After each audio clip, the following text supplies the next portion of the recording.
So it seems I was right about the Canelo Plant negotiations. In a recent interview on IFL TV, Eddie Hearn said if he had been involved in this particular round of negotiations between Canelo and Plant, the fight probably wouldn't have got made because PBC, Al Haymon, etc. don't like him. The inference being they would have just been deliberately as difficult as possible to try and sabotage the negotiations, which is really a damning indictment of PBC and Al Haymon.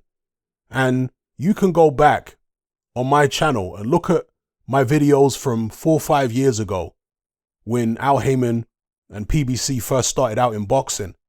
I was extremely complimentary of what Al Haymon was doing, particularly with boxing being shown on all these different television stations in America, right? On network television, as they call it over there. Free to air, so people didn't have to pay. I was very, very supportive of that. But I'm not loyal to any promoter. I'm a boxing fan. I'm loyal to the sport. So whoever's doing the sport justice, I'm going to give them credit for it. But if there comes a time when they stop doing the sport justice, I'm going to call them out on it. It's just that simple. And what Al Haymon and PBC are doing right now is foul in many ways. Yes, foul. They're not doing the sport justice. They're not doing the fans justice by carrying on the way that they are.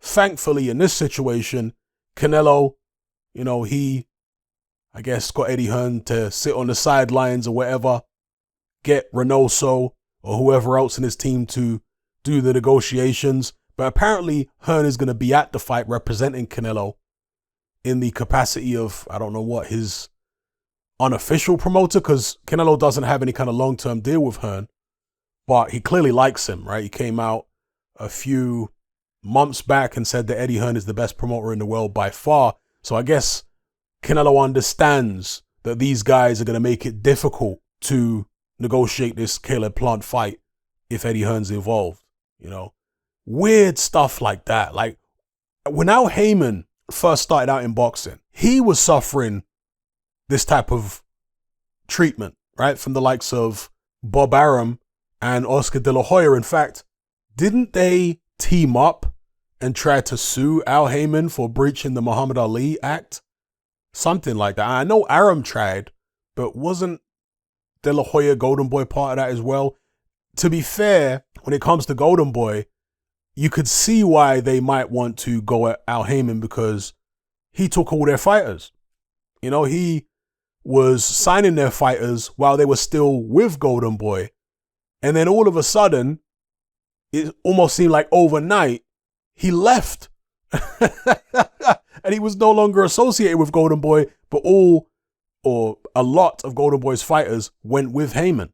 So you can understand why Golden Boy would be mad and try and go at him. But with Bob Arum, I mean, look, it's business at the end of the day. So there's going to be competitive and all this kind of stuff. Competitive is fine as long as it's benefiting the fans. When you start having these cold wars, that's what they used to call them a few years ago, these cold wars, right? Where you're not having that many cross-promotional fights, particularly when you're talking about the premium fighters. Yeah, they might let some of their lower level fighters go over and fight on different networks against, rival promoters, cash cows in some cases.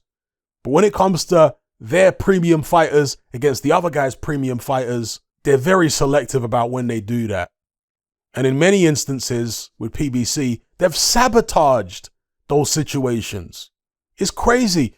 Not only are they doing the fans a disservice, they're doing their own fighters a disservice many times. We saw that most famously with, apparently PBC, Al Haymon, whoever it was over there, getting Kaunaki to turn down the AJ fight, getting Luis Ortiz to turn down the AJ fight, and getting Deontay Wilder to turn down over $100 million deal for the Undisputed fight. That's crazy. And he turned down multiple offers before that as well. He also turned down multiple offers to face Dylan White. And at the time, they would have been career high paydays. Let's not forget that. So, yeah, weirdo, off-key behavior by PBC.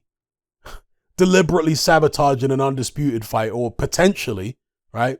Not saying they did, but that's what Eddie Hearn is suggesting, that they would have just made negotiations impossible just because he's involved.